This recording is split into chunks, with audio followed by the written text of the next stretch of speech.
ونعوذ بالله من شرور أنفسنا ومن سيئات أعمالنا من يهده الله فلا مضل له ومن يضلل فلا هادي له وأشهد أن لا إله إلا الله وحده لا شريك له وأشهد أن محمدا عبده ورسوله يا أيها الذين آمنوا اتقوا الله حق تقاته ولا تموتن إلا وأنتم مسلمون يا أيها الناس اتقوا ربكم الذي خلقكم من نفس واحدة وخلق منها زوجها وبث منهما رجالا كثيرا ونساء واتقوا الله الذي تساءلون به والأرحام إن الله كان عليكم رقيبا يا أيها الذين آمنوا اتقوا الله وقولوا قولا سديدا يصلح لكم أعمالكم ويغفر لكم ذنوبكم ومن يطع الله ورسوله فقد فاز فوزا عظيما أما بعد فإن خير الحديث كتاب الله وخير الهدي هدي محمد صلى الله عليه وسلم وشر الأمور محدثاتها وكل محدثة بدعة وكل بدعة ضلالة وكل ضلالة في النار۔ الوافی بما فی الصحیحین، صحیح بخاری اور صحیح مسلم کی احادیث پہ مشتمل ایک عظیم کتاب، جس میں احادیث کو اس انداز سے جمع کیا گیا ہے کہ احادیث میں تکرار نہ ہو، ایک حدیث کا تذکرہ اس کتاب میں ایک بار ہی ہو۔ اس لیے احادیث کی تعداد 2000 سے بھی کم ہے، حالانکہ اس میں صحیح بخاری کی احادیث بھی موجود ہیں اور صحیح مسلم کی احادیث بھی موجود ہیں۔ کتاب کے مؤلف نے کتاب کو 10 مقاصد میں تقسیم کیا ہے، اور ان میں سے 7واں مقصد آج کل ہم پڑھ رہے ہیں، بلکہ اس کے اختتام پہ ہیں۔ اور 7واں مقصد کیا ہے؟ الامامہ و شؤون الحکم، کہ یہ امامت و خلافت کے بارے میں ہے اور حکومتی معاملات کے بارے میں ہے۔ اور اس 7ویں مقصد میں کئی ایک کتب ہیں، ان میں سے چوتھی کتاب ہم پڑھ رہے ہیں، اور وہ ہے کتاب الحدود، حدود کے بارے میں یہ کتاب ہے۔ اور اس میں پھر کئی ایک ابواب ہیں، ان میں سے 10 باب ہم پڑھ چکے ہیں، آج 11واں باب شروع کریں گے۔ 11واں باب، باب حرز الاشیاء بحسبھا۔ اس کا معنی یہ ہے کہ چیزوں کی حفاظت کرنے کی جگہ، چیزوں کو محفوظ کرنے کی جگہ، بحسبھا ان چیزوں کے مطابق ہوگی، یعنی کہ جیسی چیز ہوگی اس کے مطابق اس کو محفوظ کرنے کے لیے کوئی جگہ ہونی چاہیے۔ کیا مطلب ہے اس حدیث کا؟ آپ نے اس سے پہلے جو باب پڑھا تھا اس میں ذکر تھا چوری کا، اس میں تذکرہ تھا چور کی سزا کا، کہ چور کا ہاتھ کاٹا جائے گا جب وہ دینار کے چوتھے حصے کے برابر مال کی چوری کرے۔ اور دینار کے بارے میں ہم نے بات کی تھی کہ ایک دینار 4.25 گرام کا ہوتا ہے، تو اس لحاظ سے دینار کا چوتھا حصہ کتنا ہوا؟ 1 گرام سے کچھ زیادہ۔ تو اگر کوئی دینار کی چوتھائی حصے کے برابر مال چوری کرتا ہے یا اس سے زیادہ مالیت کا مال چوری کرتا ہے تو اس کا ہاتھ کاٹا جائے گا۔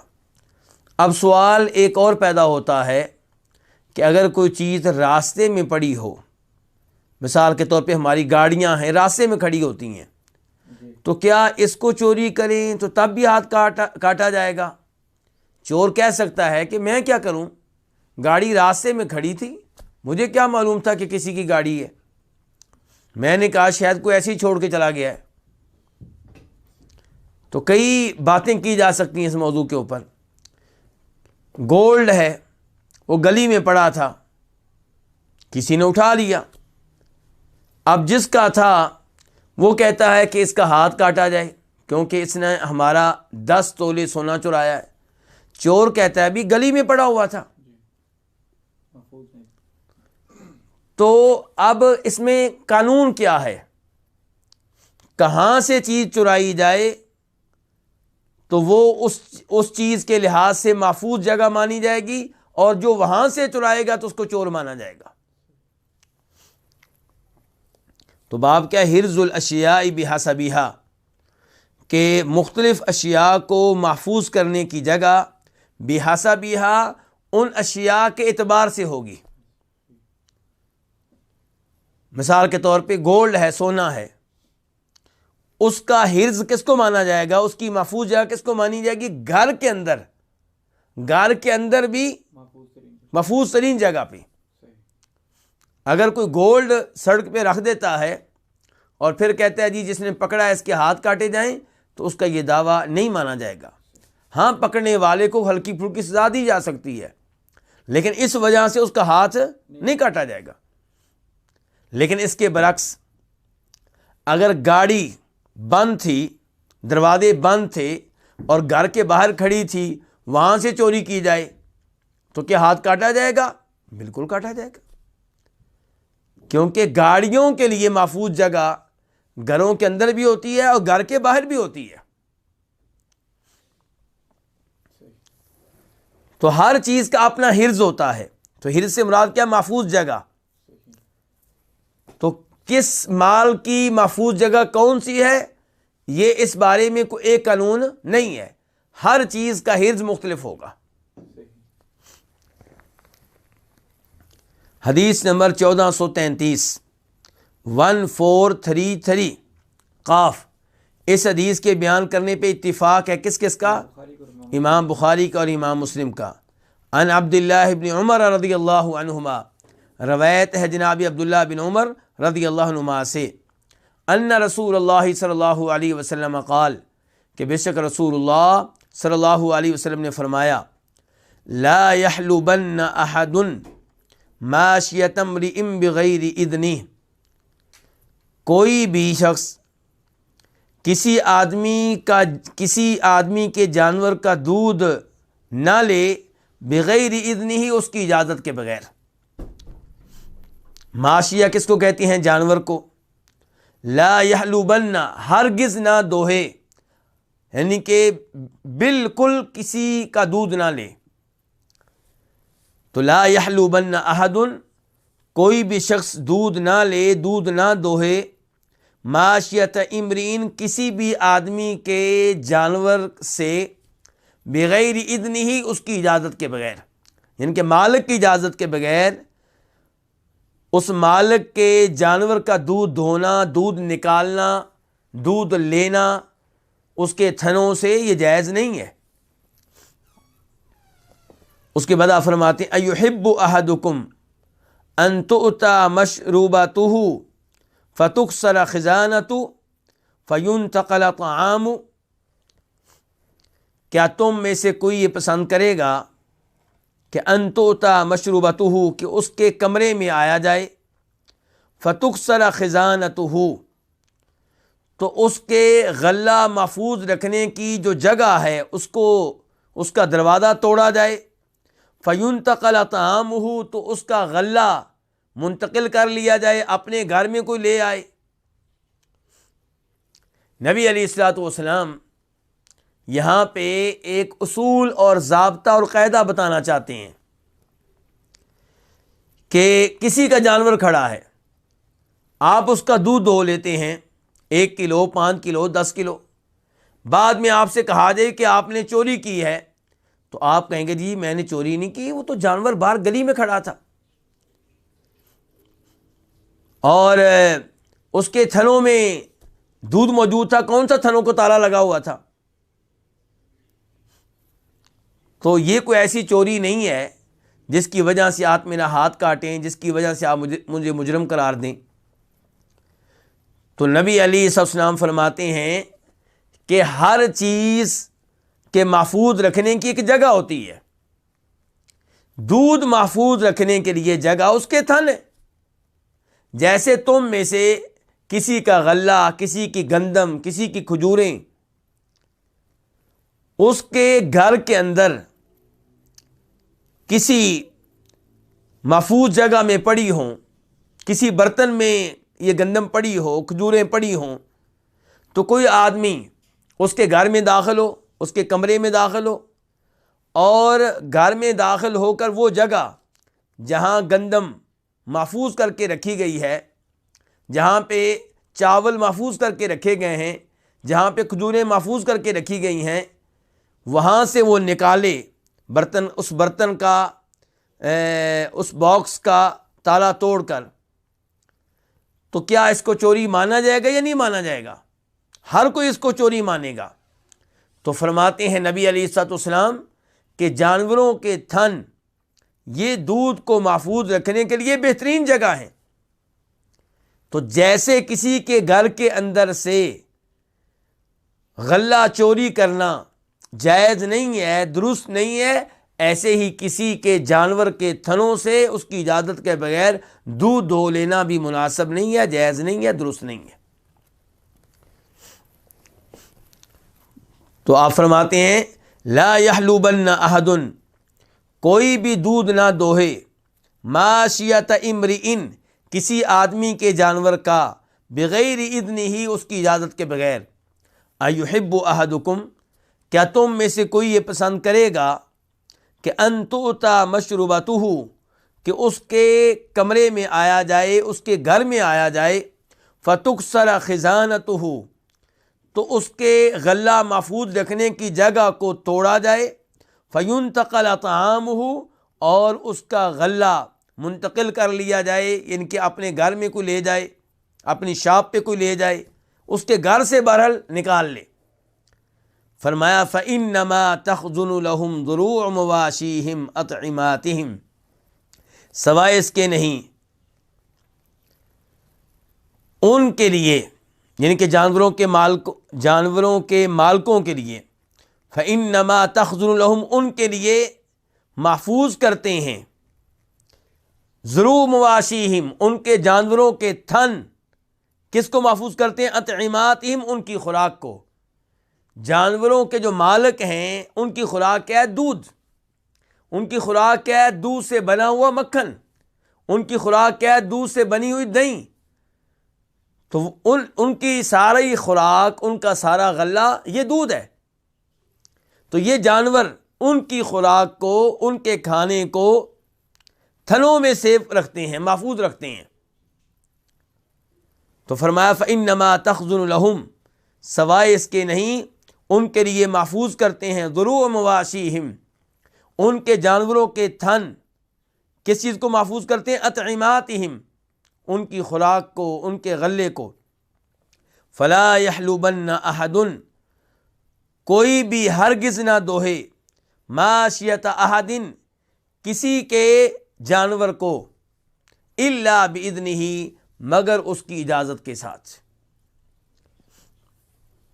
تو اس سے پتہ چلا کہ کسی بھی مسلمان کے لیے دوسرے مسلمان کی کوئی بھی چیز اس کی اجازت کے بغیر لینا جائز اور درست نہیں ہے، سوائے اس چیز کے جس کے بارے میں آپ کو یقین ہو کہ اس کی اس کے ہاں کوئی حیثیت نہیں ہے، اور یہ چیز اگر آپ لے لیں تو وہ اس پہ قطعاً ناراض نہیں ہوگا، نہ دلی طور پہ اور نہ زبانی طور پہ۔ تو ایسی چیز لی جا سکتی ہے۔ مثال کے طور پہ آپ اپنے کسی دوست کے گھر میں گئے ہیں اور اس نے آپ کو اپنے کمرے میں بٹھایا ہے، کمرے میں پلیٹ میں ایک بسکٹ پڑا ہوا ہے، ایک بسکٹ کا ایک دانہ۔ اب آپ کو یقین ہے کہ میں یہ لے لوں تو وہ اس پہ ناراض نہیں ہوگا، نہ دلی طور پہ نہ زبانی طور پہ، تو اسے لینے میں انشاءاللہ کوئی حرج نہیں ہے۔ لیکن آپ کو کوئی اپنے گھر میں بٹھائے اور وہاں پہ موبائل پڑا ہو اور آپ یہ کہیں جی میں لے لیتا ہوں، اس کی اسے کوئی پرواہ نہیں ہوگی، تو یہ آپ کی سوچ غلط ہے۔ الا یہ کہ وہ خود آپ کو بتا چکا ہو کہ مجھے اس موبائل کی ضرورت نہیں ہے، پھر آپ اسے لے سکتے ہیں، وہ آپ کو اجازت دے رہا ہو۔ نبی علیہ الصلوۃ والسلام نے یہاں پہ تذکرہ دودھ کا کیا ہے، باقی چیزوں کا نہیں کیا، کیونکہ دودھ کے معاملے میں لوگ تساہل سے کام لیتے ہیں، لاابالی پن کا مظاہرہ کرتے ہیں، اس کی کوئی پرواہ نہیں کرتے. کسی کا بھی جانور کھڑا ہو، دودھ دھو لیا. تو نبی علیہ الصلوۃ والسلام نے اس دودھ کے بارے میں وارننگ دے کر لوگوں کے دیگر اموال کے بارے میں بھی وارننگ دے دی ہے. یہاں پہ ایک اور حدیث کا تذکرہ کرنا چاہوں گا جسے امام ابن ماجہ رحمہ اللہ اپنی سنن میں لے کر آئے ہیں، اور اس کا نمبر ہے ابن ماجہ میں 2300. اس میں فرماتے ہیں نبی علیہ الصلوۃ والسلام کہ جب تم کسی چرواہے کے ریوڑ کے پاس سے گزرو، اس کی بکریاں کھڑی ہوں، اس کی بھینسیں کھڑی ہوں، اس کی گائیں کھڑی ہوں، اس کی اونٹنیاں کھڑی ہوں، آپ وہاں سے گزریں تو آپ 3 مرتبہ چرواہے کو آواز دیں. اگر وہ آپ کی آواز پہ حاضر ہو جائے، آپ کی آواز پہ جوابی طور پہ آپ کو آواز دے تو ٹھیک، ورنہ آپ ان جانوروں کا دودھ لے سکتے ہیں، لیکن دودھ اس انداز سے لیں کہ اس میں کوئی دودھ ضائع نہ کیا جا رہا ہو، اس میں فساد نہ ہو کسی قسم کا، یعنی کہ مناسب دودھ آپ لے لیں. تو اس حدیث سے پتہ چلا کہ جانوروں کا دودھ لیا جا سکتا ہے، اور جو ابھی حدیث ہم پڑھ کے فارغ ہوئے تھے اس سے پتہ چلا کہ جانوروں کا دودھ بغیر اجازت کے آپ نہیں لے سکتے. تو کیا دونوں میں تعارض ہے، دونوں میں تصادم ہے، دونوں میں ٹکراؤ ہے؟ جواب یہ ہے کہ دونوں میں کوئی تصادم نہیں ہے، کوئی ٹکراؤ نہیں ہے، کوئی تعارض نہیں ہے. ابن ماجہ کے حدیث سے مراد یہ ہے کہ جب انسان انتہائی مجبور ہو، اسے معلوم ہو کہ اگر میں دودھ یہاں سے نہیں لوں گا تو میں مر جاؤں گا، بے ہوش ہو جاؤں گا، میرے لیے کوئی مسئلہ بن جائے گا، تو ایسا آدمی کوشش کرے کہ جانوروں کے مالک سے، چرواہے سے اجازت لے لے. اگر وہ نظر نہیں آ رہا، مالک چرواہا نظر نہیں آ رہا، تو پھر اتنا دودھ لے لے جس سے اس کی جان بچ جائے، تو انشاءاللہ اس میں پھر کوئی حرج نہیں ہوگا. لیکن یہ کہ کوئی برتن لایا جائے اور اس میں دودھ اچھی طرح جمع کر کے اپنے گھر میں لے جایا جائے یا بیچا جائے، تو یہ تو فساد ہے اور یہ زیادتی ہے اور یہ بالکل غلط ہے.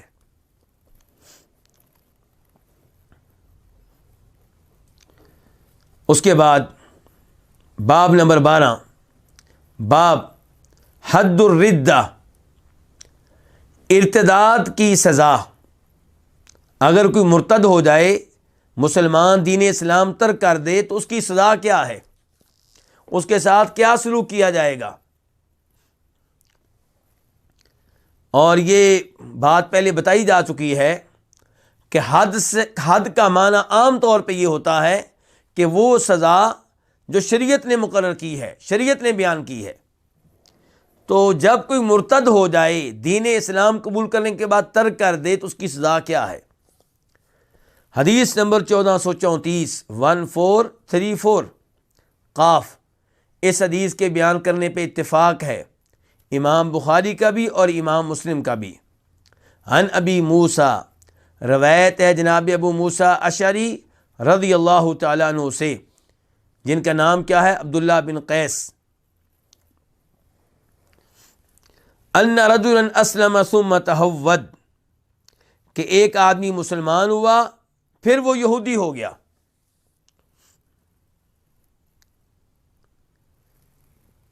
فأتى معاذ بن جبل، تو معاذ بن جبل تشریف لائے.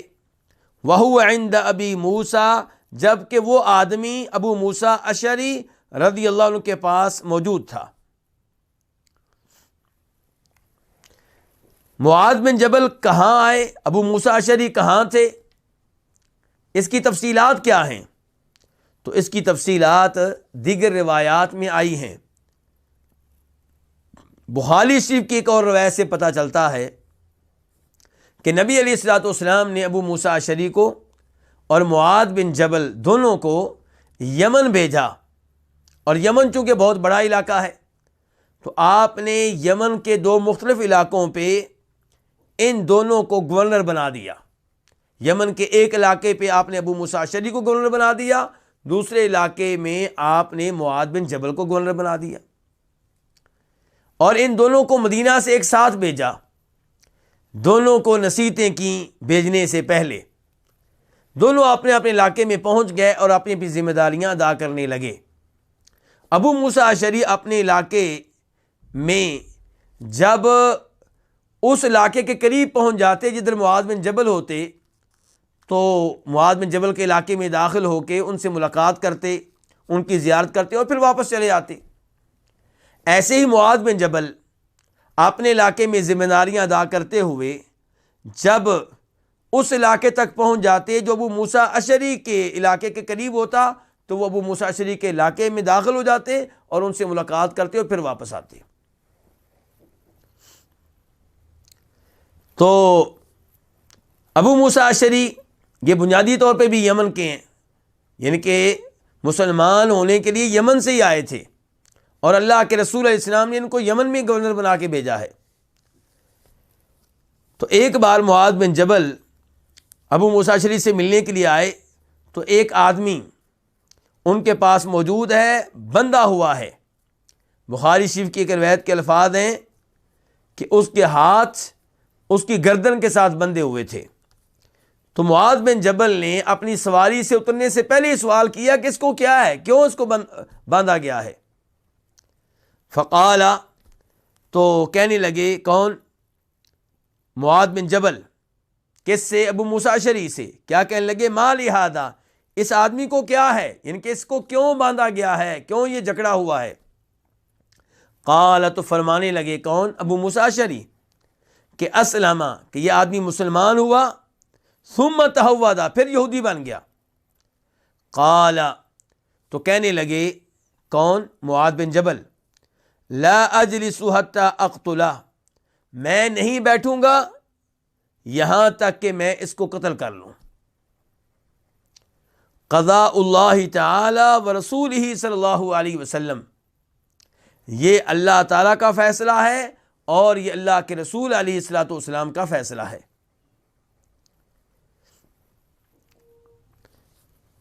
اس روایت میں یہ وضاحت نہیں آئی کہ اس کے بعد کیا ہوا، لیکن بخاری شریف کی دوسری روایت میں وضاحت آئی ہے جس کا نمبر ہے 4342، 4342۔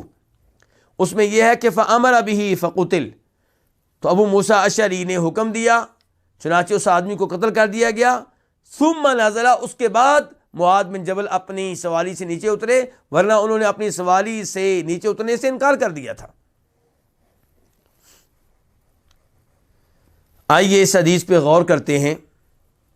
ایک تو یہ کہ معاذ بن جبل نے یہ کہا ہے کہ اس کو قتل کیا جائے، اور کہا ہے کہ یہ اللہ کا بھی فیصلہ ہے اور اللہ کے رسول کا بھی فیصلہ ہے، جبکہ قرآن حکیم میں واضح طور پہ یہ حکم آپ کو نہیں ملے گا کہ جو مرتد ہو جائے اسے قتل کر دیا جائے۔ یہ تو نبی علیہ السلام کا فرمان ہے کہ من بدل دینہ فاقتلوہ، کہ جو اپنا دین اسلام تبدیل کر لے اس کو قتل کر دو۔ اس حکم کو جو نبی علیہ السلام نے دیا ہے، معاذ بن جبل اللہ کا حکم کہہ رہے ہیں، اللہ کا فیصلہ کہہ رہے ہیں۔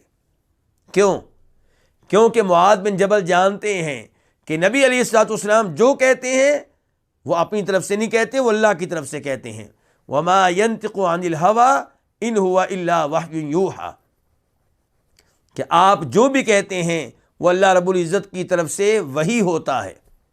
اور معاذ بن جبل جانتے تھے کہ اللہ نے کہا ہے کہ وما آتاکم الرسول فخذوہ وما نہاکم عنہ فانتہوا، کہ جو رسول تمہیں دیں وہ لے لو۔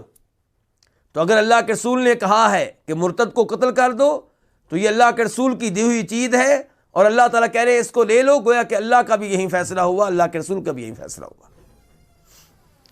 اور اس سے پتہ چلا کہ نبی علیہ السلام کی احادیث ایسی حجت ہیں جیسے اللہ کا قرآن حجت ہے، اور یہ کہ نبی علیہ السلام کی احادیث اللہ رب العزت کی طرف سے ہیں، لیکن الفاظ عام طور پہ نبی علیہ السلام کی طرف سے ہوتے ہیں، معنی مفہوم اللہ رب العزت کی طرف سے ہوتا ہے۔ اس کے بعد مرتد کی یہ سزا، کیا مرتد کو قتل کر دینا یہ مناسب ہے؟ یہ سوال کوئی مسلمان نہیں کر سکتا۔ جس مسلمان کو معلوم ہو گیا کہ اللہ کے رسول نے کہہ دیا ہے تو وہ آنکھیں بند کر کے اس پہ ایمان لائے گا، وہ چونکہ چنانچہ نہیں کرے گا۔ وہ یہ نہیں کہے گا بات تو ٹھیک ہے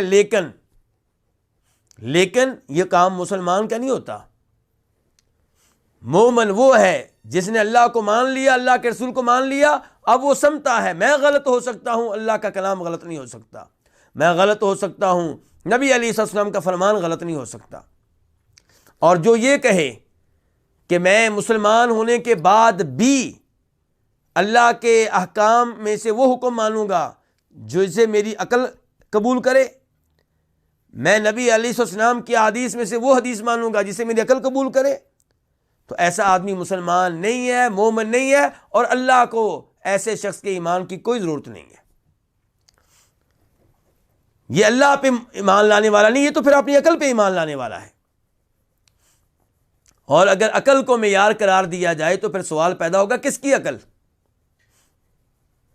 اگر آپ کہتے ہیں مثال کے طور پہ عبد الباسط فہیم کی عقل، تو الحمدللہ میری عقل ہر اس حدیث کو قبول کرتی ہے جو نبی علیہ الصلوۃ والسلام سے ثابت ہے۔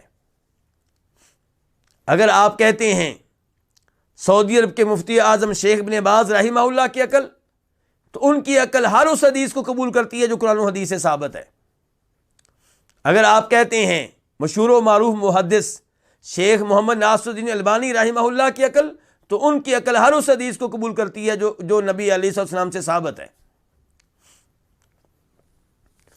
اور اگر آپ کہتے ہیں صحابہ کرام کی عقل، تو انہوں نے تو آپ کی ہر حدیث کو مانا ہے، فوری طور پہ مانا ہے، جو عقل کے لحاظ سے، علم کے لحاظ سے سب سے آگے تھے، انہوں نے کبھی آپ کے حدیث پہ کوئی اعتراض نہیں کیا۔ اعتراض ہوئے ہیں تو آج کے زمانے میں سب سے زیادہ ہو رہے ہیں۔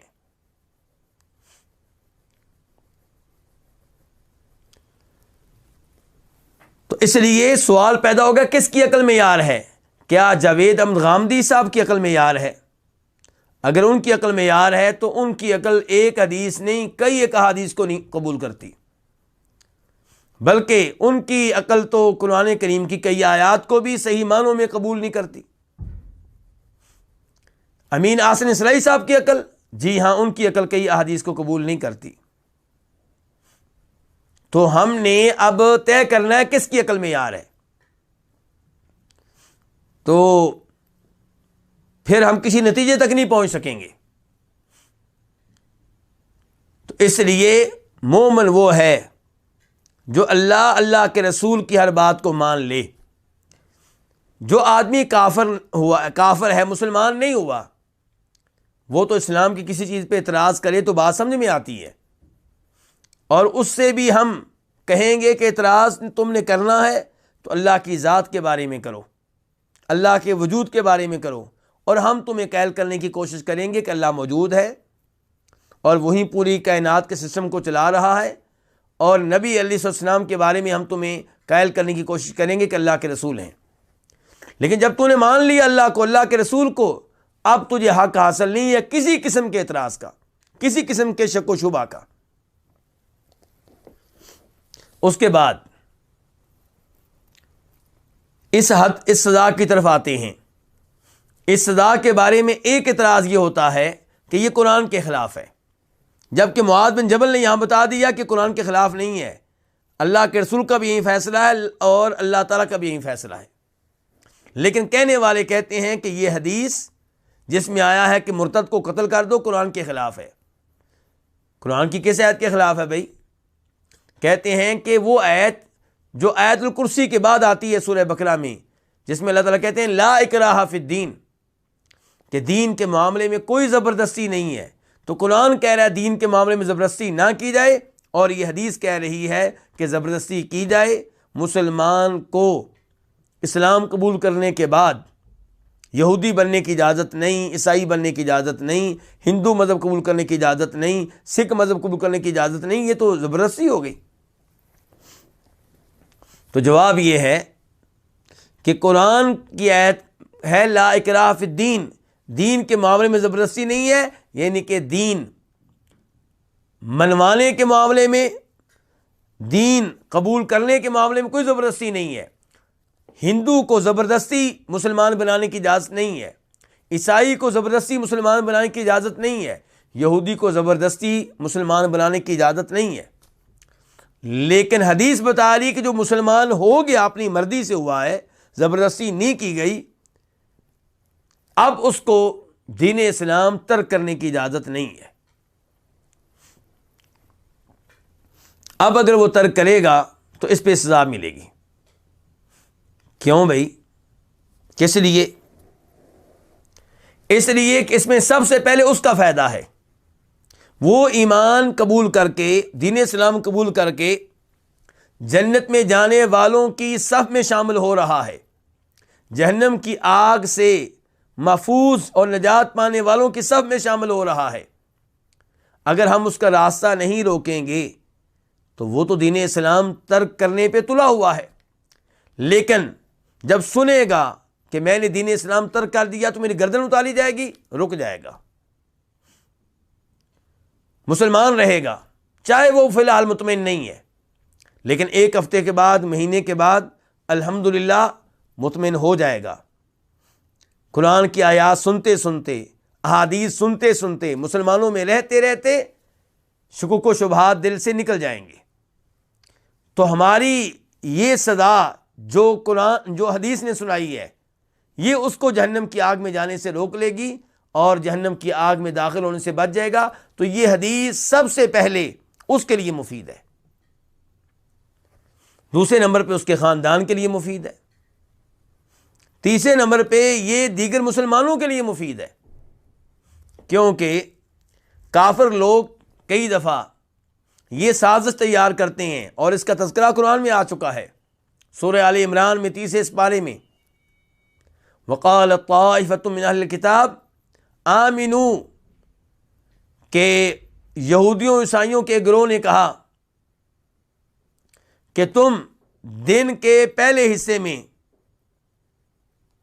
مسلمان ہو جاؤ، مسلمانوں کے درمیان رہو، اور رات کے وقت دین اسلام کو ترک کرنے کا اعلان کر دو، یعنی کہ اس انداز سے اسلام قبول کیا جائے اور رات کو چھوڑا جائے۔ کیا فائدہ ہوگا؟ فائدہ یہ ہوگا کہ جو مسلمان اسلام پہ ہیں لیکن کمزور ہیں، وہ بھی واپس آ جائیں گے، وہ بھی دوبارہ یہودی بن جائیں گے، دوبارہ عیسائی بن جائیں گے، دوبارہ بت پرست بن جائیں گے۔ تو یہ اسلام کے خلاف، مسلمانوں کے خلاف بہت بڑی سازش تھی، اللہ نے اس کو ناکام بنا دیا، شریعت نے اس کو ناکام بنا دیا یہ اصول دے کر کہ جو دین اسلام ترک کرے گا اسے قتل کیا جائے گا۔ زبردستی کسی کو مسلمان نہیں بنائیں گے، بالکل نہیں بنائیں گے، لیکن مسلمان ہونے کے بعد دین اسلام ترک کرنے کی اجازت نہیں ہوگی۔ اگر پھر بھی اشکال آپ کے ذہنوں میں باقی رہ گئے ہیں یا کسی کے ذہن میں، تو یہ سب کو معلوم ہے کہ دنیا کے عام طور پہ ممالک میں یہ اصول ہے کہ جو آئین توڑے گا اس کی سزا سزائے موت ہے، جو اپنے ملک کی جاسوسی کرے گا اور دشمن ملک کو راز دے گا اس کی سزا کیا ہے؟ سزائے موت ہے۔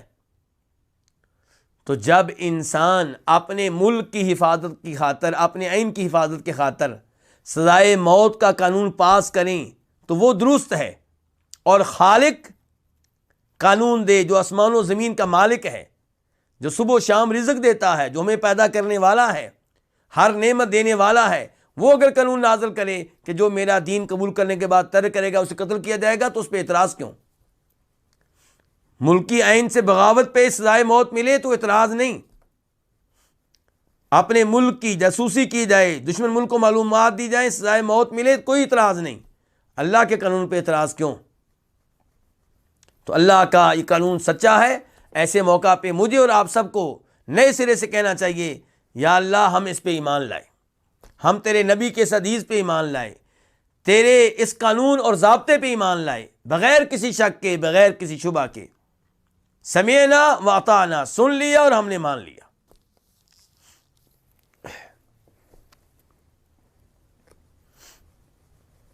اس کے بعد باب نمبر 13، باب التعزیر، یہ باب تعزیر کے بارے میں ہے۔ تعزیر یہ کیا چیز ہے؟ یہ تعزیر کا لفظ جو ہے یہ حد کے متضاد ہے، اس کے اپوزٹ ہے۔ حد کس کو کہتے ہیں اس کے بارے میں آج کے درس میں بھی بتا چکا ہوں کہ حد وہ سزا ہے جو شریعت نے بیان کی ہے. مثال کے طور پہ چور کی سزا کیا ہے کہ اس کا ہاتھ کاٹ ڈالا جائے, تو یہ حد ہے کیونکہ سزا شریعت نے بیان کی, قرآن میں آئی ہے. جو کمارا ہو اور زنا کرے, بدکاری کرے اور ثابت ہو جائے تو اس کی سزا کیا ہے؟ اس کو 100 کوڑے مارے جائیں. تو اس کو بھی کیا کہتے ہیں؟ حد کہتے ہیں. اور کچھ ایسے جرائم ہیں جن کی سزا شریعت نے خود مقرر نہیں کی. وقت کا حکمران, جج, کیس سننے والا جج, قاضی, وہ اس کے بارے میں جو سزا چاہے گا تجویز کرے گا, جو سزا چاہے گا دے گا, حالات کو دیکھ کر, زمانے کو دیکھ کر, علاقہ دیکھ کر, جس کو سزا دی جا رہی ہے اس کو دیکھ کر کہ پکا مجرم ہے یا پہلی بار جرم کیا ہے, ایسے دیگر امور کا خیال کرتے ہوئے وہ کوئی نہ کوئی سزا دے گا. اس کو کیا کہا جائے گا؟ تعزیر. تو تعزیر وہ سزا ہوئی جو شریعت کی طرف سے مقرر نہ ہو بلکہ حکومت کی طرف سے ہو یا جج کی طرف سے ہو, اسے کیا کہیں گے؟ تعزیر. تو اس میں حدیث نمبر 1435 1435 قاف, اس حدیث کے بیان کرنے پہ اتفاق ہے کس کس کا؟ امام بخاری کا اور امام مسلم کا. عن ابی بردہ, روایت ہے ابو بردہ سے. ابو بردہ کون ہے؟ ہانی بن نیار الانصاری الاوسی. قال, وہ کہتے ہیں کان النبی صلی اللہ علیہ وسلم یقول, کہ نبی صلی اللہ علیہ وسلم فرمایا کرتے تھے, لا یجلد فوق 10 جلدات الا فی حد من حدود اللہ, 10 کوڑوں سے بڑھ کر کسی کو کوڑے نہ مارے جائیں. لا یجلد یہ فعل ہے اور مجہول ہے, اور یہاں پہ ایک لفظ مقدر مانا جائے گا کہ لا یجلد احد, کہ کسی کو بھی 10 سے زائد کوڑے نہ مارے جائیں, الا فی حد من حدود اللہ, مگر اللہ کی مقرر کردہ حدود میں سے کسی حد میں. کیا مطلب ہوا اس حدیث کا؟ اس کا مطلب یہ ہے کہ تعزیر کے طور پہ جو سزا دی جائے گی وہ 10 کوڑوں سے زیادہ نہیں ہونی چاہیے. حکمران جن جرائم پہ سزا دے گا, قاضی اور جج جن جرائم پہ سزا کا اعلان کریں گے اور وہ سزا شریعت نے بیان نہیں کی, تو وہ سزا 10 کوڑوں سے زیادہ نہیں ہونی چاہیے. 5 کوڑے, 6 کوڑے, 9 کوڑے, 10 کوڑے کر لیں, اس سے زیادہ نہیں.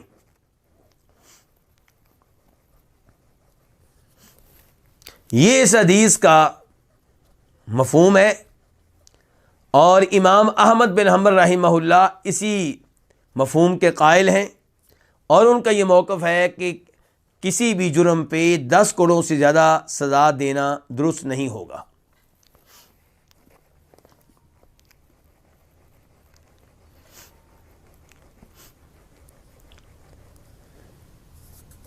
لیکن دوسری رائے یہ ہے کہ اس حدیث کے ظاہر کو نہیں لیا جائے گا. کیوں جی؟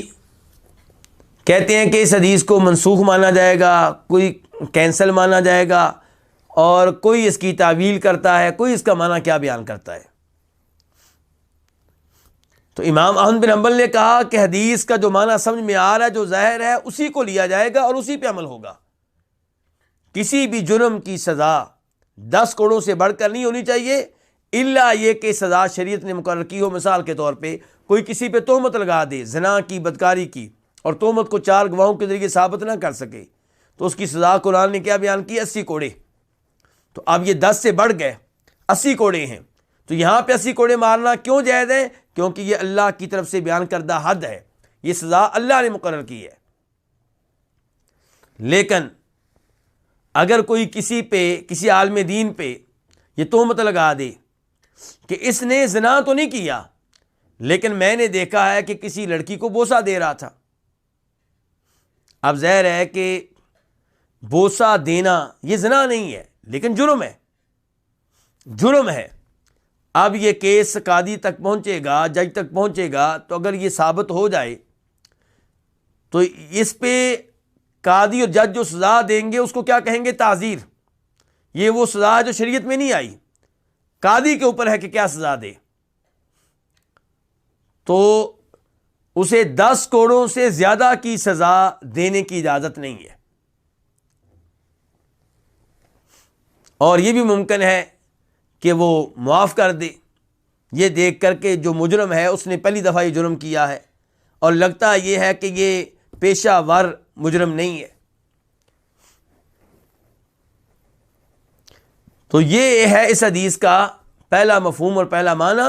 اور پہلے مفہوم کے معاملے میں علماء کرام 2 طرح کے ہیں، ایک امام احمد بن حنبل جو کہتے ہیں اس حدیث کا جو ظاہری معنی سمجھ میں آ رہا ہے اسی پہ عمل کیا جائے گا، دوسرے علماء کرام کہتے ہیں کہ نہیں، 10 کوڑوں سے زیادہ کئی جرائم پہ سزا دی جا سکتی ہے۔ کہا گیا کہ پھر اس حدیث کا کیا کریں گے، تو کچھ نے کہا کہ یہ کینسل ہو گئی ہے، کچھ نے کہا کہ اس کی تعویل کی جائے گی۔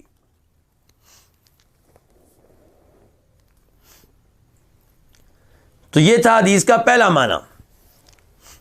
دوسرا معنی اس کا یہ بیان کیا گیا ہے کہ کسی کو بھی 10 کوڑوں سے زیادہ کوڑے نہ مارے جائیں الا یہ کہ اللہ کا حق ہو، اللہ کے حقوق میں سے کوئی حق ہو تو پھر 10 کوڑوں سے زائد کوڑے مارے جا سکتے ہیں، ورنہ 10 کوڑے مارنے کی اجازت نہیں ہے۔ اس کا کیا مطلب ہے؟ اس کا مطلب یہ ہے کہ ایک والد اپنے بیٹے کو کسی جرم پہ سزا دینا چاہتا ہے اور اس کو غصہ اتنا ہے کہ کوڑے مارنا چاہتا ہے، تو اس سے کہا جا رہا ہے کہ تمہیں 10 کوڑوں سے زیادہ مارنے کی اجازت نہیں ہے۔ ایک لونڈی ہے، اس نے کوئی غلطی کی ہے، ایک غلام نے کوئی غلطی کی ہے، اور غلام کا مالک، لونڈی کا مالک اپنی لونڈی کو، اپنے غلام کو کوڑے مارنا چاہتے ہیں، تو ان سے کہا جائے گا کہ 10 سے زیادہ کوڑے مارنے کی تمہیں اجازت نہیں ہے۔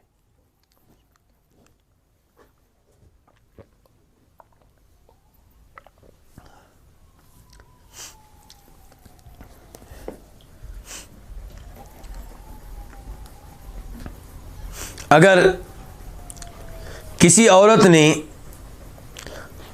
اپنے گھر میں کوئی بہت بڑا جرم کیا ہے جس کا تعلق خاوند سے ہے،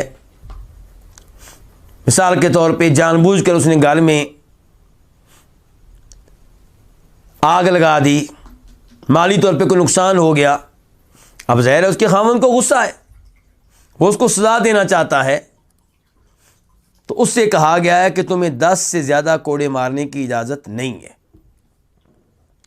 بہتر یہ ہے کہ معاف کر دے، بہتر یہ ہے کہ اسے کچھ بھی نہ کہے، نصیحت کرنے پہ اکتفا کرے۔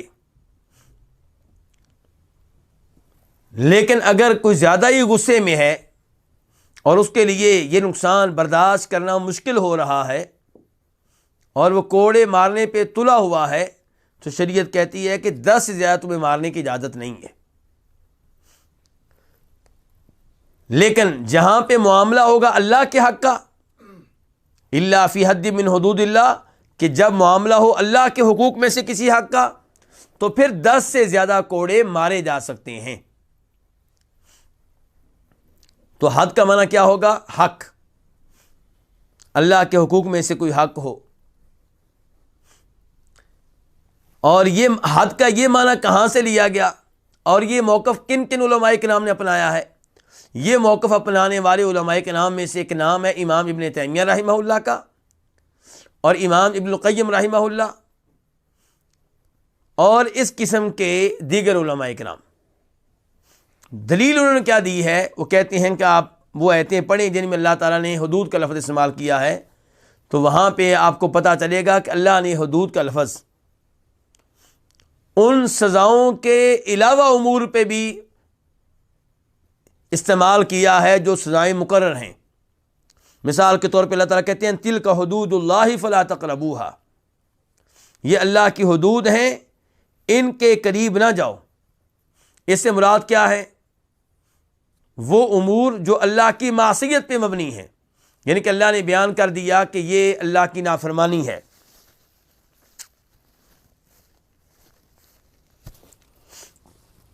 تو اب کہا جا رہا ہے کہ آپ اس کے قریب نہ جائیں. تو حد کا لفظ کس پہ استعمال ہوا ہے؟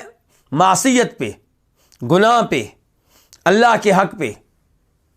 اور کبھی کہا جاتا ہے، اللہ تعالیٰ فرماتے ہیں تلک حدود اللہ فلا تعتدوها، کہ یہ اللہ کی حدود ہیں، ان کو تجاوز نہ کرو. یہ کہاں پہ اللہ تعالیٰ کہتے ہیں؟ جب اللہ تعالیٰ کوئی فرض بیان کرتے ہیں، کوئی واجب بیان کرتے ہیں. تو پتہ چلا کہ حدود اللہ کا استعمال ایک تو ہوتا ہے اس سزا پہ جو تعزیر کے اپوزٹ ہے، یعنی کہ تعزیر وہ سزا جو حکمران طے کرے گا، اور حد وہ سزا جو اللہ تعالیٰ کی طرف سے ہے، جو شریعت کی طرف سے ہے. اور دوسرے نمبر پہ حدود اللہ کا استعمال اللہ تعالیٰ کے حقوق پہ ہوتا ہے. تو آخری معنی لیا جائے تو حدیث کا مطلب کیا ہوگا؟ پھر بیان کر دوں کہ کسی کو بھی 10 سے زائد کوڑے نہ مارے جائیں الا یہ کہ اللہ کے حقوق میں سے کوئی حق ہو. یعنی کہ جہاں تک تعلق ہے بندے کے حق کا، یعنی کہ میں اپنے بیٹے کو سزا دینا چاہتا ہوں، میں اپنی وائف کو کسی معاملے میں سزا دینا چاہتا ہوں، میں اپنے غلام یا لونڈی کو سزا دینا چاہتا ہوں، تو وہاں پہ 10 سے زیادہ کوڑے مارنے کی اجازت نہیں ہے. اور جہاں اللہ تعالیٰ کے کسی حکم کی خلاف ورزی ہو، اللہ تعالیٰ نے جن چیزوں کو حرام قرار دیا ہے ان کا ارتکاب کیا جا رہا ہو، اللہ نے جن کو واجب قرار دیا جا رہا ہے انہیں ترک کیا جا رہا ہو، تو وہاں 10 سے زائد کوڑے بھی مارے جا سکتے ہیں.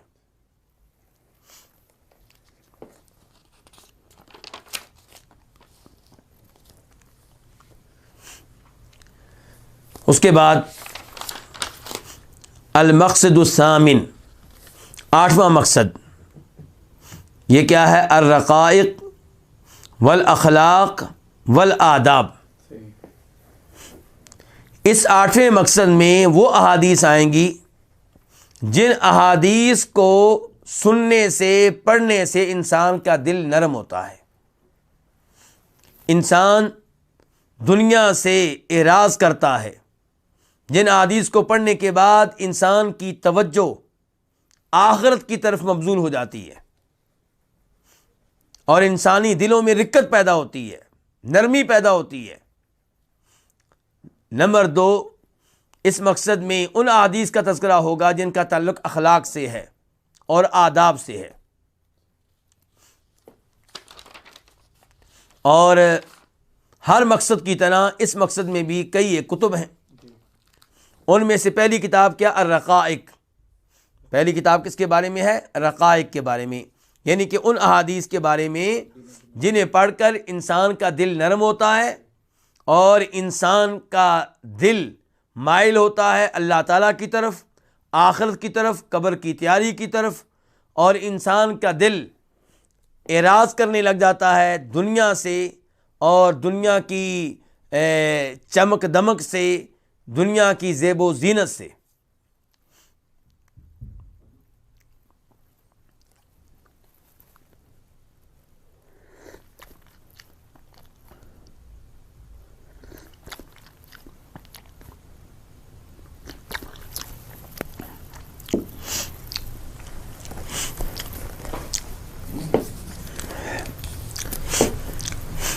باب نمبر 1،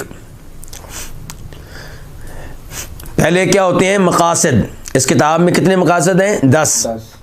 اور ہر مقصد کے نیچے مختلف کتب، اور ہر کتاب کے نیچے ابواب وغیرہ ہوتے ہیں، کئی دفعہ فصلیں بھی ہوتی ہیں. تو یہاں پہ ابواب ہیں. پہلا باب کیا ہے؟ التقرب بالنوافل، نفلی اعمال کے ذریعے، نفلی عبادات کے ذریعے اللہ کے قریب ہونا.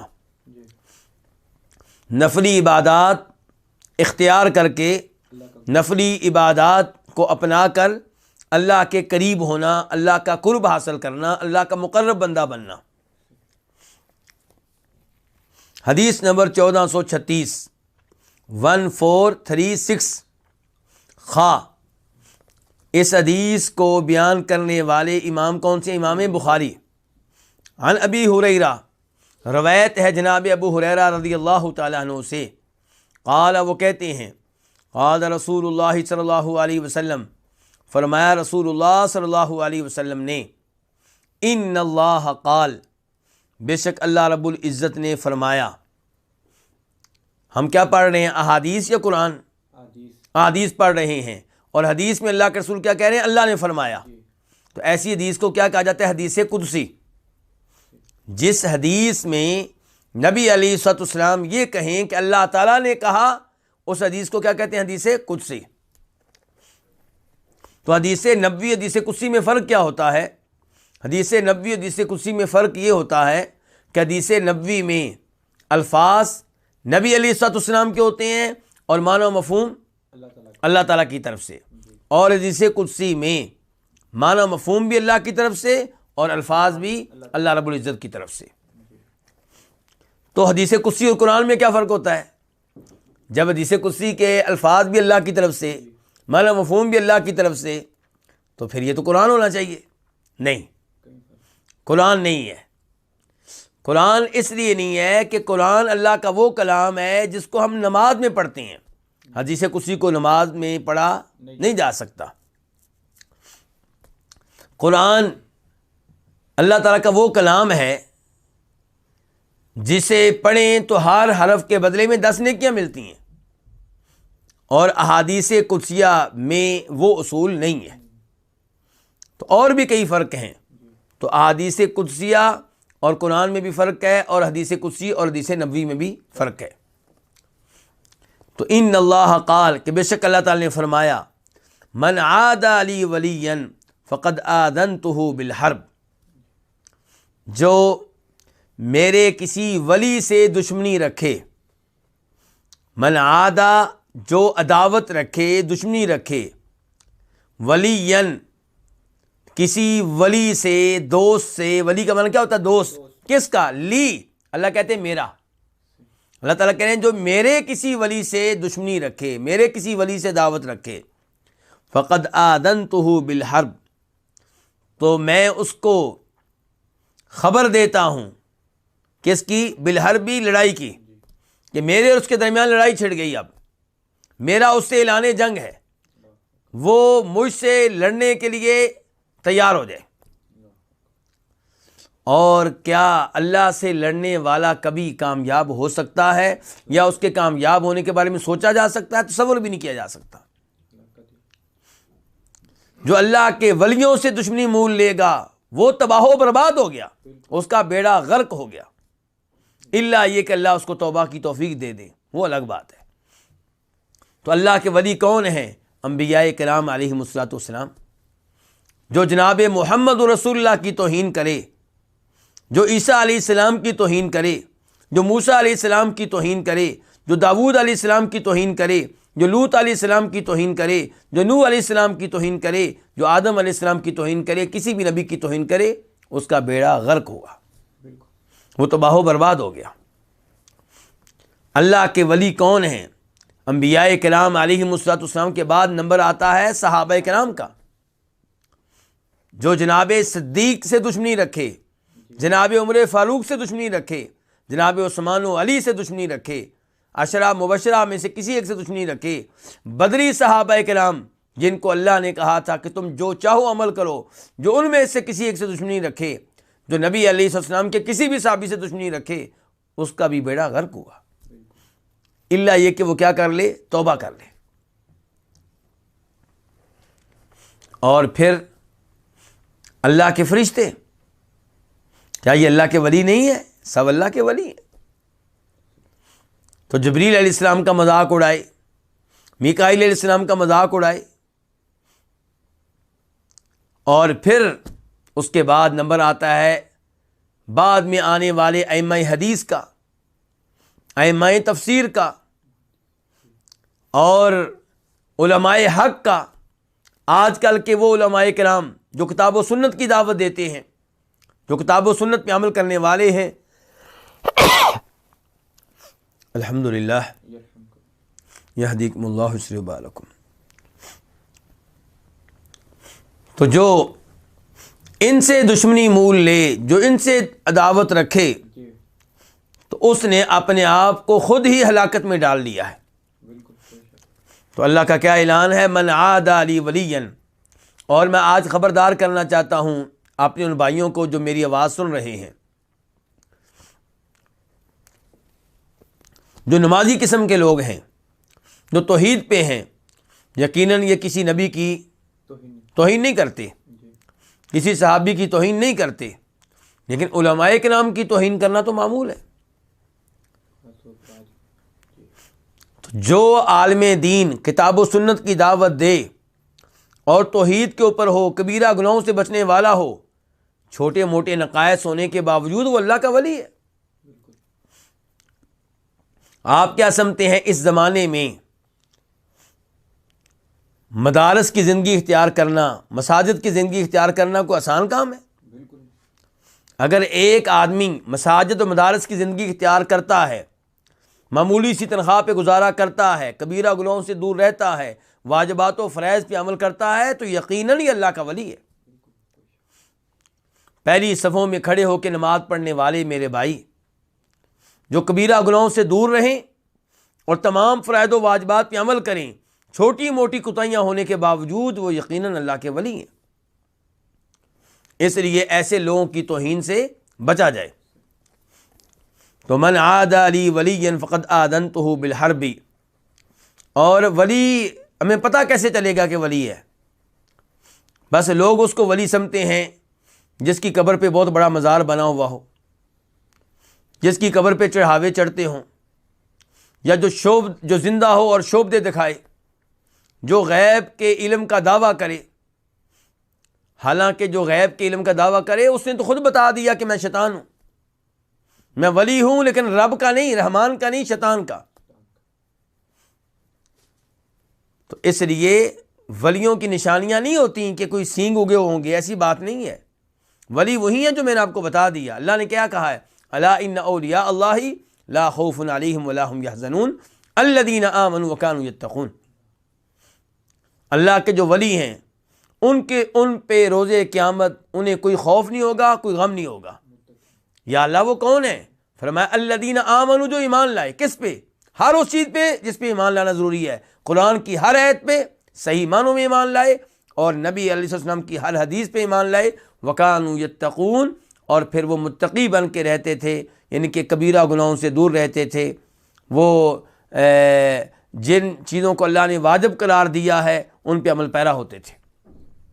کیونکہ تقویٰ کا لفظ جب اکیلا آئے، اس کے ساتھ البر کا لفظ نہ ہو، تو پھر تقویٰ کا معنی ہوتا ہے واجبات و فرائض پہ بھی عمل کرنا، اور اللہ نے جن کاموں کو حرام قرار دیا ہے، جو کبیرہ گناہ ہیں، ان سے بھی دور رہنا۔ تو یہ ہے متقی۔ اور متقی کئی دفعہ ایسے لوگ ہوتے ہیں جن کی ظاہری حالت اچھی نہیں ہوتی۔ ہم عام طور پہ کن علماء کرام کی عزت کرتے ہیں؟ جو لینڈ کروزر میں بیٹھنے والے ہوں، جو اچھا لباس پہننے والے ہوں۔ اچھا لباس پہننا کوئی جرم نہیں، لینڈ کروزر میں بیٹھنا کوئی جرم نہیں، لیکن میں کہنا یہ چاہتا ہوں کہ جہاں آپ ان علماء کی عزت کرتے ہیں جو لینڈ کروزروں میں بیٹھتے ہیں، بہترین لباس پہنتے ہیں، جیسا لباس آپ چاہتے ہیں ویسا پہنتے ہیں، تو ایسے ہی ان علماء کلام کی عزت کریں جو سائیکلوں پہ بیٹھنے والے ہیں، یا جن کے پاس سائیکل بھی نہیں ہے۔ ان علماء کرام کی بھی عزت کریں جن کے لباس میں پیوند ہوتے ہیں، پھٹا پرانا لباس پہنا ہوتا ہے، اور کئی دفعہ ان کی داڑھی وغیرہ پہ گرد و غبار ہوتا ہے، کپڑے کئی دفعہ میلے بھی ہو جاتے ہیں۔ ٹھیک ہے کپڑے میلے نہیں پہننے چاہیے، لیکن کئی دفعہ ان کے حالات ایسے نہیں ہوتے۔ تو اب کپڑے میلے پہننا اس وجہ سے آپ اس کو اللہ کا ولی سمجھنا ترک کر دیں، یہ درست نہیں ہے۔ ہاں، جو غسل نہ کریں، ننگے رہیں، نمازیں نہ پڑھیں، نشہ کریں، جیسا کہ یہ مزاروں پہ بیٹھنے والے، کئی مزاروں پہ بیٹھنے والے لوگ ہوتے ہیں، تو یہ تو فاسق و فاجر قسم کے لوگ ہیں۔ جو نماز نہ پڑھے اور زنا وغیرہ کرنے والا ہو، عورتوں کے ہاتھ پکڑ لیں، ڈانس کریں اور ایسے اشعار پڑھیں جن میں شرک ہو، تو یہ اور چیز ہے۔ میں بات کر رہا ہوں ان لوگوں کی جو کبیرہ گناہوں سے دور رہتے ہیں، حرام کاموں سے دور رہتے ہیں، فرائض و واجبات پہ عمل کرتے ہیں، لیکن اس کے باوجود جسمانی لحاظ سے ظاہری جو ان کی حالت ہے وہ یعنی کہ یہ کوئی بہت زیادہ عمدہ نہیں ہے۔ تو صحابہ کرام بھی عام طور پہ ان کے پاس ایک ہی چادر ہوتی تھی، عام طور پہ صحابہ کرام کے پاس ایک ہی چادر ہوتی تھی۔ آپ دیکھ لیں کعب بن مالک جن کا بائیکاٹ کیا گیا کتنے دن تک؟ 50 دن تک۔ تو جب ان کی توبہ قبول ہوئی، معذرت کے ساتھ میں نے یہ ذرا ویڈیو بند کی ہے، زکام لگا ہوا ہے۔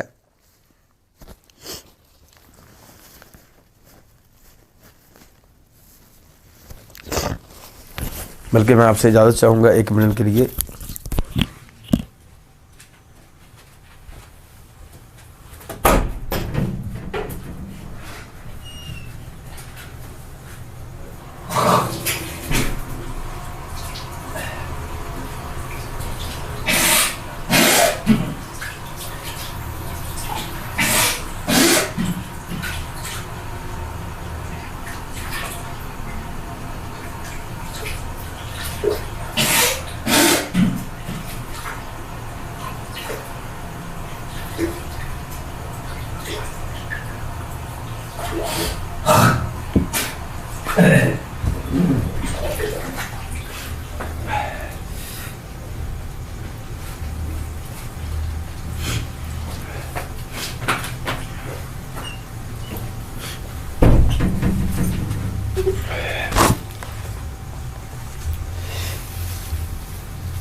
الحمدللہ رب العالمین والصلاة والسلام علی نبینا محمد وعلی آلہ وصحبہ اجمعین۔ تو معذرت کے ساتھ میں نے 1 منٹ کا وقفہ لیا۔ تو میں بات کر رہا تھا کہ کعب بن مالک کی جب توبہ قبول ہوئی ہے تو انہوں نے اس آدمی کو جس نے انہیں خوشخبری دی کہ آپ کی توبہ قبول ہو گئی ہے اس کو انعام دینا چاہا۔ انعام کیا دیا؟ 2 چادریں، لباس، سوٹ، اور ان کا اپنا لباس یہی 2 چادریں تھیں۔ جب انہوں نے نبی علیہ الصلوۃ والسلام کے پاس جانا چاہا خوشی میں، توبہ قبول کی خوشی میں، تو انہوں نے کسی اور سے چادریں عاریتاً لیں، وہ پہنی، تب اللہ کے رسول کے پاس آئے صلی اللہ علیہ وسلم۔ یہ ہے صحابہ کرام کا حال۔ اور وہ صحابی جنہوں نے کہا تھا اللہ کے رسول میرا نکاح کر دیں اس عورت سے، اگر آپ نکاح نہیں کرنا چاہتے تو آپ نے کہا تھا حق مہر لے کر آؤ، کہنے لگے میرے پاس تو کچھ نہیں ہے۔ فرمایا کوئی چیز لے آؤ، چاہے لوہے کی انگوٹھی لے آؤ۔ صحابی گئے، واپس آئے، وہ بھی نہیں ہے۔ کہا پھر میں تمہارا نکاح کیسے کروں؟ کہا اللہ کے رسول میرے پاس یہ چادر ہے، آدھی اس کو دے دیں، آدھی میرے پاس رہے گی۔ اللہ کے رسول نے فرمایا بھی تمہارے پاس پہلے ہی 1 چادر ہے، 2 بھی نہیں ہے۔ 1 چادر، پورے لباس 1 چادر، اور وہ بھی آدھی اس کو مل جائے تو ننگا ہو جائے گا۔ تو پھر اللہ کے رسول علیہ السلام نے اس کا نکاح قرآن کی تعلیم کے عوض کیا تھا۔ لیکن اس سے آپ اندازہ لگا سکتے ہیں کہ یہ اللہ کے ولی مالی لحاظ سے کیسے تھے۔ اس لیے اپنی مسجد کے وہ علماء کرام اور مدارس کے وہ علماء کرام جن کی یعنی کہ ظاہری حالت اگرچہ آپ کو اتنی اچھی نہیں لگتی، لیکن ان کا مدرسوں میں رہنا، مساجد میں رہنا اور وہ اللہ کے دین کی خدمت میں لگے ہوئے ہیں، یہ خود بہت بڑا ایک جہاد ہے اور بہت بڑی اللہ کی ولایت کی انشاءاللہ نشانی ہے۔ تو فرمایا من عاد علی ولی فقد آذنتہ بالحرب، کہ جو میرے کسی ولی سے عداوت رکھے تو یقیناً میں اس سے جنگ کا اعلان کرتا ہوں، میں اسے جنگ کی خبر دیتا ہوں۔ وما تقرب الی عبدی بشیء احب الی مما افترضت علیہ، اور میرا بندہ میرے قریب نہیں ہو سکتا کسی ایسی چیز کے ساتھ جو مجھے محبوب ہو ان چیزوں سے بڑھ کر جو میں نے اس پہ فرض کی ہیں۔ اس جملے کا پہلے مفہوم بتانا چاہوں گا۔ مفہوم کیا ہے؟ مفہوم یہ ہے، اللہ تعالیٰ کہتے ہیں کہ میرے قریب ہونے کے لیے بہترین طریقہ کیا ہے کہ جو چیزیں میں نے واجب قرار دی ہیں انہیں اختیار کیا جائے، جن چیزوں کو میں نے فرض قرار دیا انہیں اپنایا جائے۔ ایک آدمی اللہ کے قریب ہونا چاہتا ہے، 5 وقت کی فرض نمازیں نہیں پڑھتا لیکن نفل کے اوپر نفل پڑھتا رہتا ہے، تو یہ اس کی بھول ہے، یہ اللہ کے قریب اس طرح نہیں ہو سکتا۔ اللہ کو جو چیزیں زیادہ پسند تھیں اللہ نے ان کو کیا قرار دے دیا؟ واجب قرار دے دیا۔ آپ ان کو نظر انداز کر دیں اور یہ کہیں کہ میں اللہ کے قریب ہو جاؤں گا۔ آپ زکوٰۃ ادا نہ کریں، زکوٰۃ کا آپ اہتمام نہ کریں اور نفلی صدقہ خیرات کرتے رہیں۔ زکوٰۃ 2.5% ہوتی ہے، آپ اس سے زیادہ خرچ کر دیں لیکن زکوٰۃ کی نیت نہ کریں، تو کیا آپ اللہ کے قریب ہو جائیں گے؟ بالکل نہیں، کیونکہ جس چیز کو اللہ نے واجب قرار دیا ہے اس کی اللہ کے ہاں زیادہ اہمیت ہے، آپ نے اس کو نظر انداز کر دیا۔ تو اس انداز سے اللہ کے قریب ہونا یہ آپ کی غلط فہمی ہے، خام خیالی ہے۔ تو فرمایا وما تقرب الی عبدی بشیء، میرا بندہ میرے قریب نہیں ہو سکتا کسی ایسی چیز سے جو مجھے اس سے بڑھ کے محبوب ہو جو میں نے اس پہ فرض کی ہے، یعنی کہ میرے قریب ہونے کے لیے اس سے بہتر کوئی چیز نہیں ہے جو میں نے اس پہ فرض قرار دی ہے، تو فرائض کو اختیار کریں۔ اللہ کہتے ہیں کہ مجھے ان سے زیادہ محبت ہے، تو جب آپ ان اعمال کو اپنائیں گے جن اعمال سے اللہ کو زیادہ محبت ہے تو ان سے ہی تو آپ کو اللہ کا قرب ملے گا۔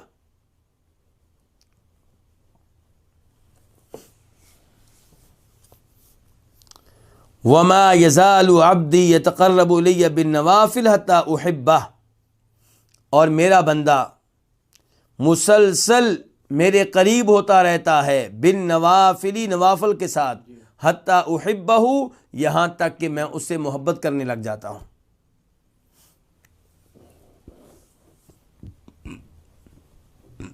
پہلے جملے میں کیا بتایا گیا کہ اللہ کے قریب ہونے کے لیے جو چیز اللہ کو سب سے بڑھ کر محبوب ہے وہ کیا ہے؟ فرائض۔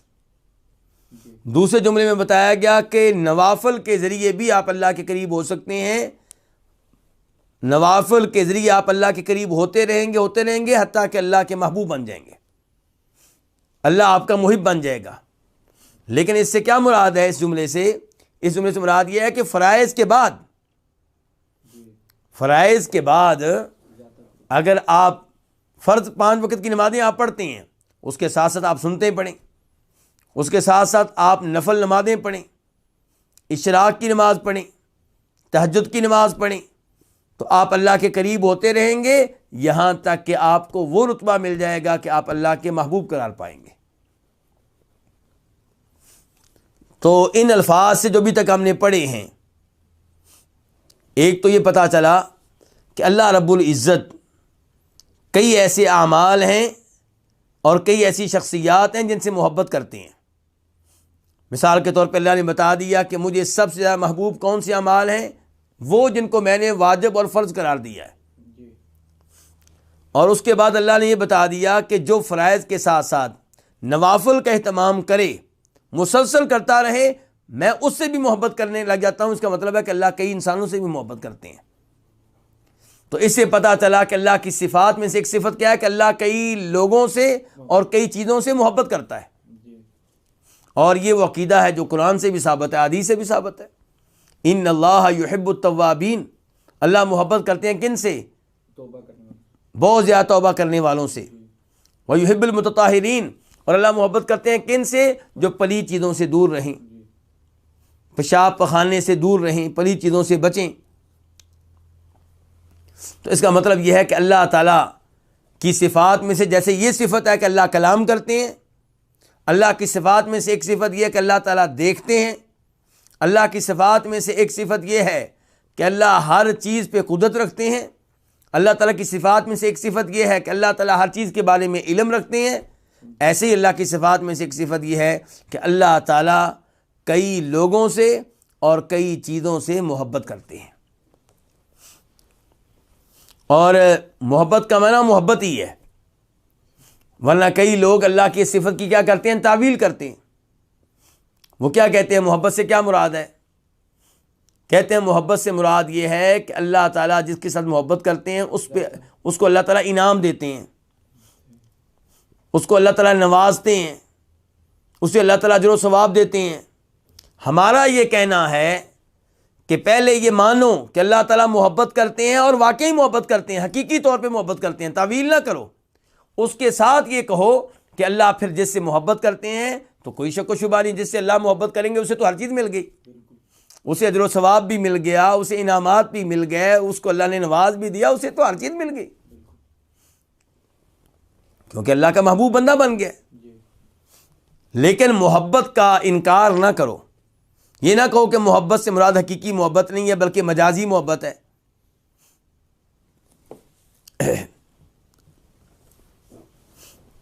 فَإِذَا أَحْبَبْتُهُ، تو جب میں اس کو محبوب بنا لیتا ہوں، جب میں اس سے محبت کرنے لگ جاتا ہوں، پھر کیا ہوتا ہے؟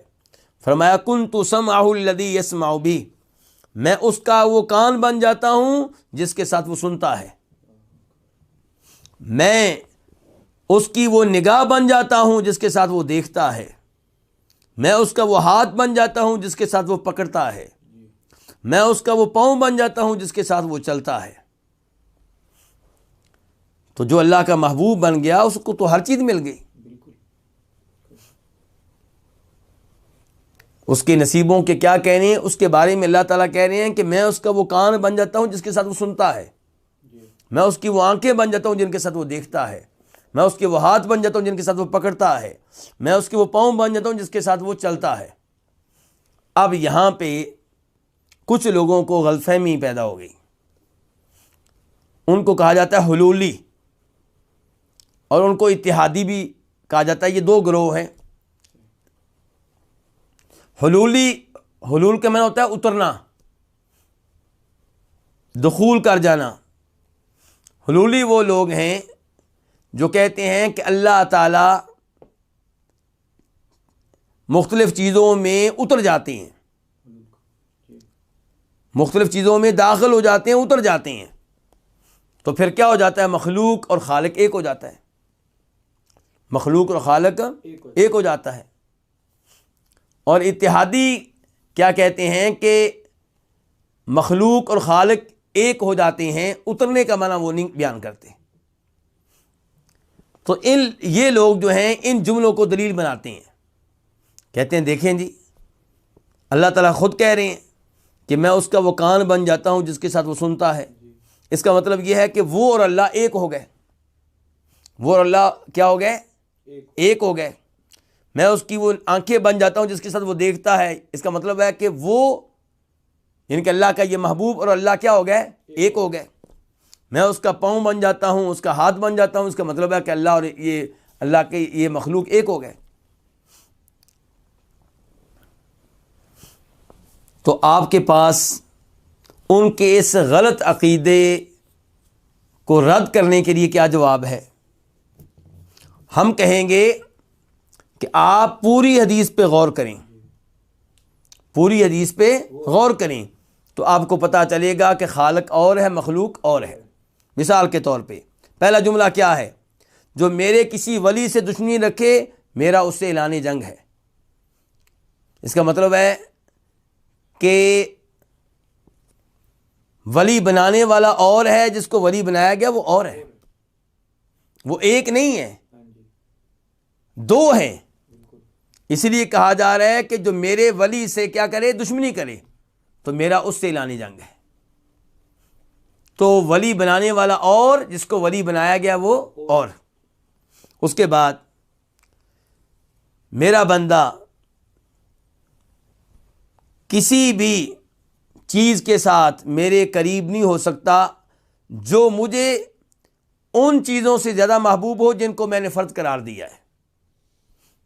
اب ایک ہے وہ جو اللہ کے قریب ہوگا اور ایک ہے وہ اللہ جس کے قریب ہونا ہے. تو ایک ہے بندہ اور ایک کیا ہے رب.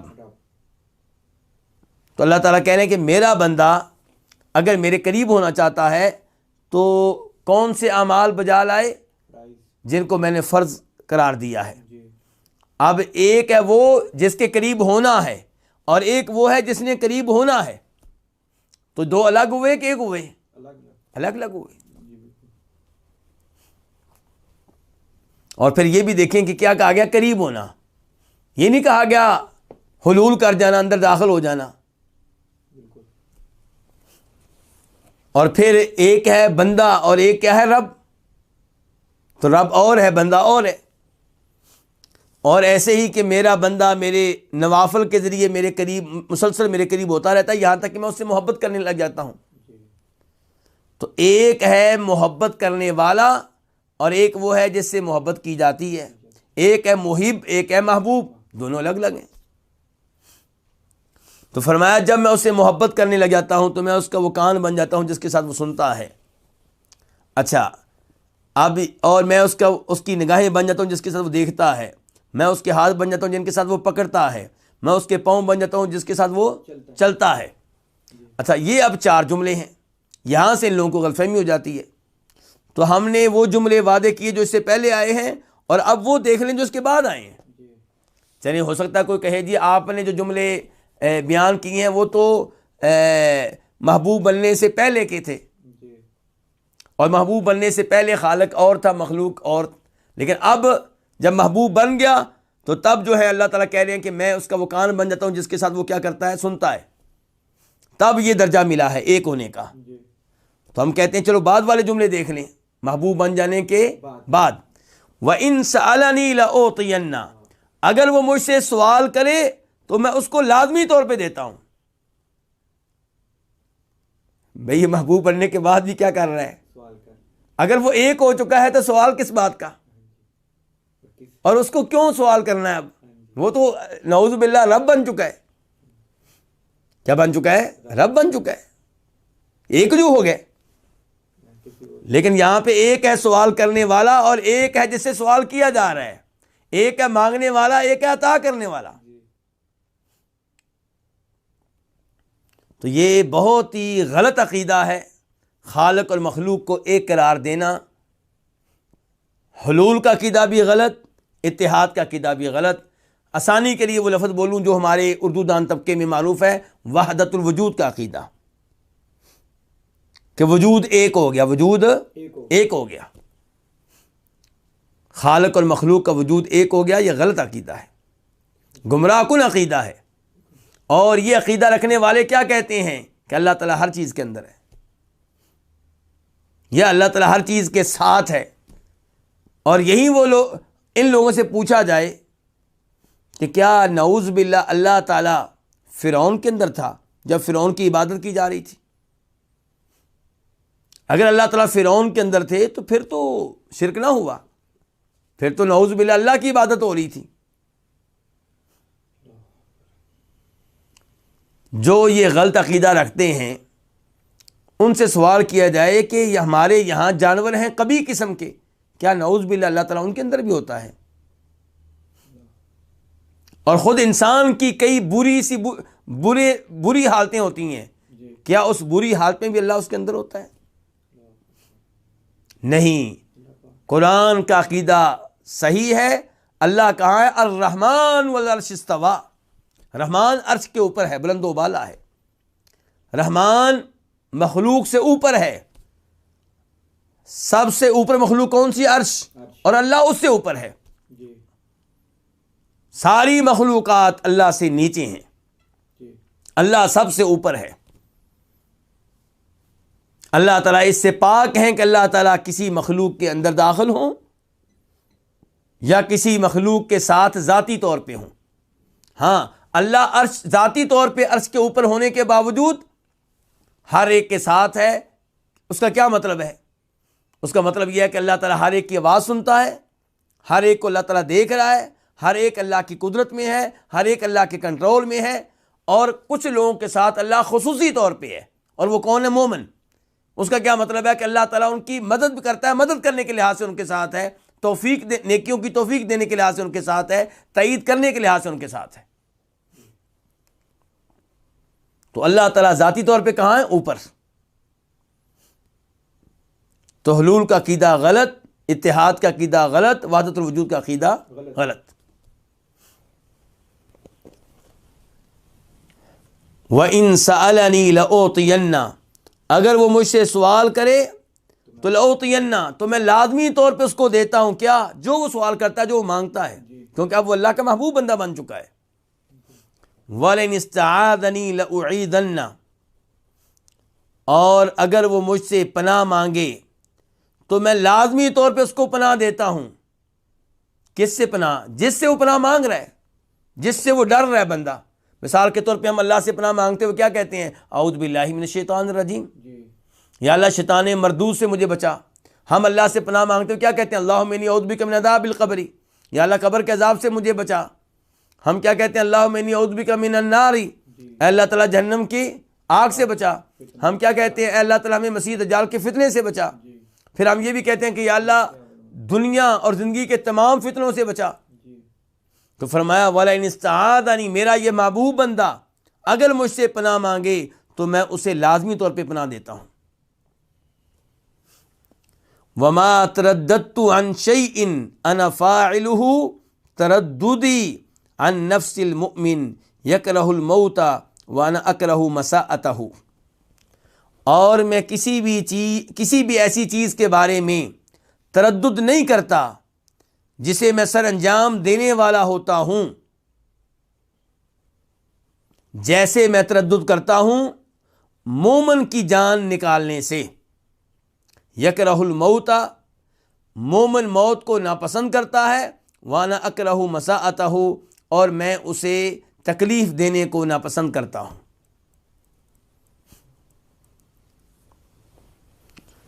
یہاں پہ کیا پتہ چلا ہمیں کہ جب اللہ تعالیٰ مومن بندے کو فوت کرنے والے ہوتے ہیں تو اللہ تعالیٰ تردد فرماتے ہیں۔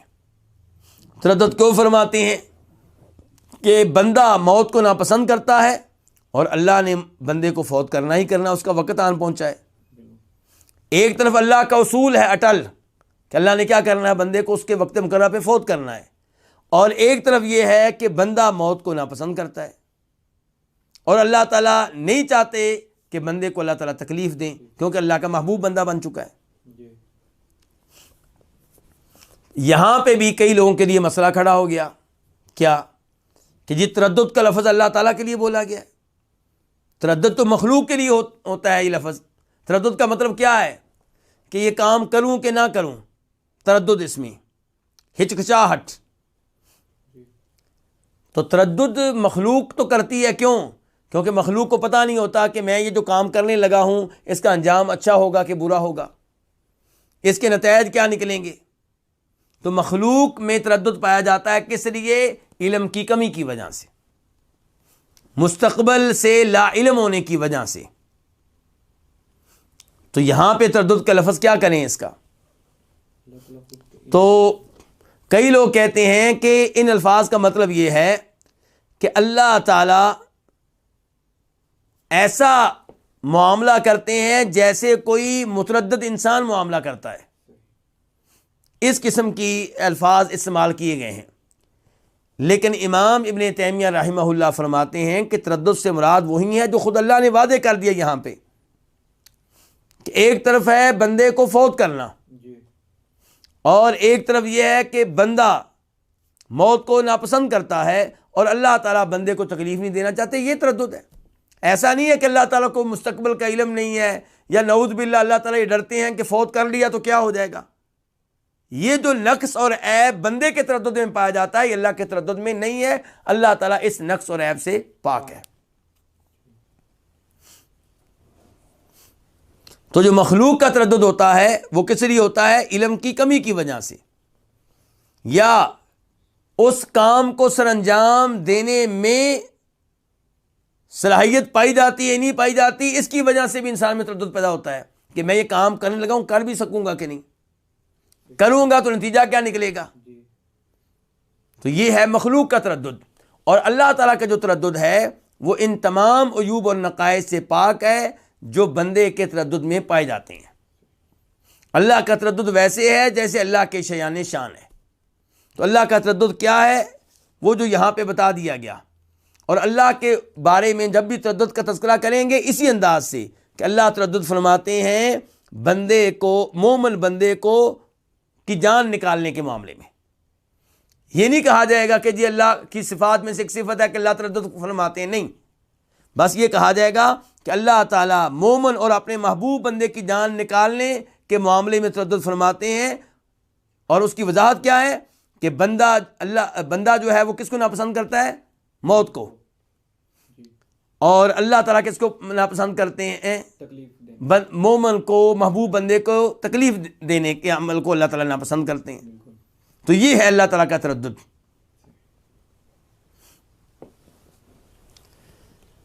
تو امید ہے کہ یہ حدیث واضح ہو چکی ہوگی۔ میں نے اس کے اوپر کافی وقت لگا دیا ہے کیونکہ اس حدیث کے تعلق سے بہت سے لوگوں میں بہت سے غلط عقائد پائے جاتے ہیں، کئی غلط فہمیاں پائی جاتی ہیں۔